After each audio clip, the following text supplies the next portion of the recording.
Napoleon Hill berbicara dengan George Washington. George Washington tahunnya aja beda dengan Napoleon Hill. Nah, rupanya dia punya kebiasaan mengumpulkan orang-orang yang sudah tidak ada, dan mereka dia dikumpulkan dalam pikirannya seakan-akan orangnya ada di depan dia dan diajak diskusi. Itulah yang disebut namanya.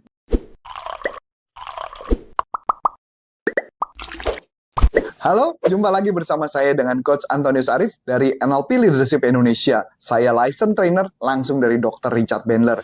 Dan saya bisa menerbitkan sertifikasi NLP langsung dari Dr. Richard Bandler. Apa sih topik kali ini yang akan saya bahas? Topik kali ini yang akan saya bahas adalah mental mentor. Apa sih mental mentor?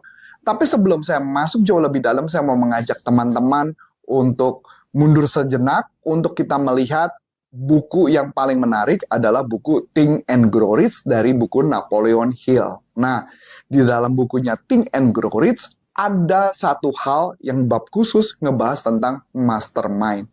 Kita pun dulu waktu ketika saya membaca buku itu, saya tidak menemukan ada sesuatu yang aneh. Saya membaca buku itu, menganggap itu hal biasa. Jadi rupanya Napoleon Hill itu punya kebiasaan adalah ketika ngobrol, dia mengumpulkan orang-orang di sekitar meja dia, dan orang-orang itu adalah orang-orang hebat. Kebetulan saya tidak memahami, tidak mengerti mengenai sejarah Amerika, jadi saya menganggap buku itu cerita bahwa dia berteman dengan orang-orang hebat. Ternyata tidak. Tepatnya adalah tidak di dalam dunia nyata, tetapi iya di dalam dunia pikiran. Ternyata saya menemukan bahwa Napoleon Hill berbicara dengan George Washington. George Washington tahunnya aja beda dengan Napoleon Hill. Nah, rupanya dia punya kebiasaan mengumpulkan orang-orang yang sudah tidak ada, dan mereka dia dikumpulkan dalam pikirannya seakan-akan orangnya ada di depan dia dan diajak diskusi. Itulah yang disebut namanya mastermind. Dalam teknik NLP, ternyata itu sebenarnya diajarkan. Nama tekniknya sebenarnya perceptual position. Sebenarnya sederhana banget tekniknya. Sederhananya seperti apa? Di dalam NLP ada konsep yang disebut namanya, kita sebut adalah posisi. Jadi ada posisi ke-1, ada posisi kedua, dan ada posisi ketiga. Ya, apa fungsi ini? Jadi fungsinya adalah ketika misalkan kita lagi punya masalah dengan seseorang, misalkan saya anggaplah ini adalah partner kerja,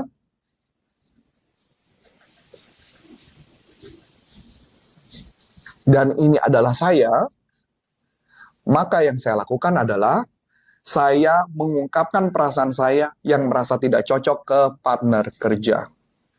Ya, jadi saya ungkapkan seluruh perasaan saya. Nah, setelah sudah saya ungkapkan perasaan saya kepada partner kerja, kemudian saya bergeser menjadi posisi 2. Posisi 2 artinya saya duduk menjadi orang itu. Ketika saya duduk menjadi orang itu, saya kemudian berbicara ke posisi 1. Berarti saya menjadi partner kerja di dalam imajinasi saya, dan kemudian saya memperkatakan sesuatu kepada pada diri saya sendiri. Dan ini pada saat saya menjadi partner kerja, saya harus benar-benar menjadi partner kerja dan berbicara dari sudut pandang partner kerja. Yang menarik dalam NLP adalah ketika kita bicara sebagai partner kerja, kita mendapat sudut pandang yang berbeda. Ketika kita mendapat sudut pandang berbeda, maka kita bisa menyelesaikan masalah dengan lebih mudah. Nah, setelah kemudian kita menjadi partner kerja, maka langkah berikutnya adalah saya menjadi posisi 3. Posisi 3 adalah orang yang melihat peristiwa terjadi pertengkaran ini atau pembahasan ini.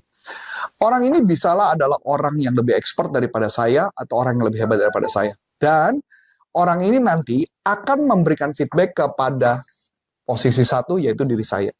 Nah, gimana caranya ketika saya tadi sudah menjadi posisi kedua, kemudian saya berubah menjadi posisi 3, menjadi orang yang expert. Nah, orang yang expert inilah haruslah orang yang saya kenal dan saya pahami. Dan si expert ini, ketika saya menjadi si expert, saya harus menasehati si Arif di sini, di posisi 1. Nah, ketika proses ini terjadi, maka menariknya saya mempunyai sudut pandang yang berbeda. Dan setelah selesai, saya kembali lagi ke posisi 1, dan saya jadi mengingat semua pembicaraan atau percakapan itu. Itu yang menunjukkan jadinya pemahaman peta.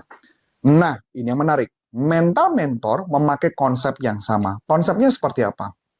Konsepnya saya tuliskan di dalam layar ini. Konsepnya sebenarnya sama persis dengan ini, cuman yang membedakan apa? Saya akan gambarkan prosesnya.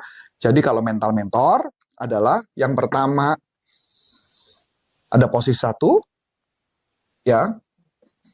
Saya pisahkan ya. Ada posisi 2, ada posisi 3, ada posisi yang lainnya.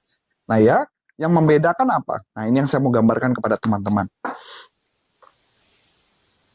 Sama seperti Napoleon Hill, yaitu adalah ini posisi saya, di posisi 1.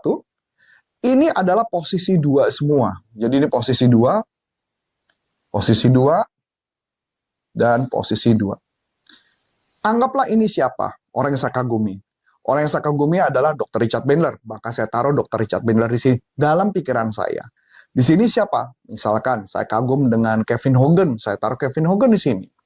Yang ketiga siapa? Ketiga ini, misalkan saya kagum dengan Igor Ledozhowski, misalkan dengan Igor Ledozhowski, saya taruh Igor Ledozhowski di sini. Ini pakar persuasif. Nah, misalkan ternyata saya punya problem itu. Nah, nanti yang harus saya lakukan adalah saya bertanya kepada mereka bertiga untuk masalah atau persoalan yang saya hadapi. Oke? Ketika saya bertanya kepada mereka, kemudian saya berubah duduk menjadi posisi 2 di Richard Bandler. Kira-kira Richard Bandler akan mengatakan apa kepada saya? Oke? Kemudian ketika saya menjadi Kevin Hogan, kira-kira Kevin Hogan akan mengatakan apa kepada si Antonius Arif?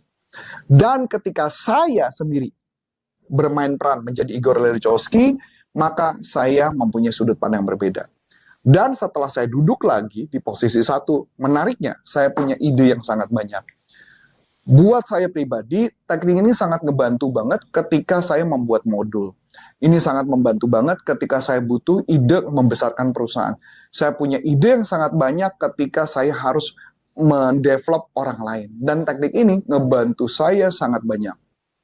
Can you imagine kalau teknik ini Anda gunakan, apa yang bakal terjadi pada bisnis Anda? Anda mempunyai guru yang sangat banyak, dan itulah yang dilakukan oleh Napoleon Hill, yang disebut namanya mastermind. Jadi Anda bisa taruh siapapun, dalam kondisi apapun, dan Anda hanya bermain dalam imajinasi. Coach, apakah ini bisa dilakukan dengan cara merem? Boleh, silakan. Mau pakai cara melek juga silakan. Kalau saya sih lebih nyaman kalau bermain melakukan ini pada saat sambil mandi. Karena ketika saya sambil mandi, kena kucuran air, saya membayangkan saya menjadi orang 1, orang 2, orang 3, dan mereka berbicara kepada saya, dan saya dapat ide-ide dari mereka. Can you imagine ide-idemu jadi tak terbatas dengan teknik NLP? Kira-kira apa yang bakal terjadi dalam kehidupan kita dan bisnis kita? Akhir kata, saya Coach Antonius Arif dari NLP Leadership Indonesia. Sampai jumpa. Bye-bye.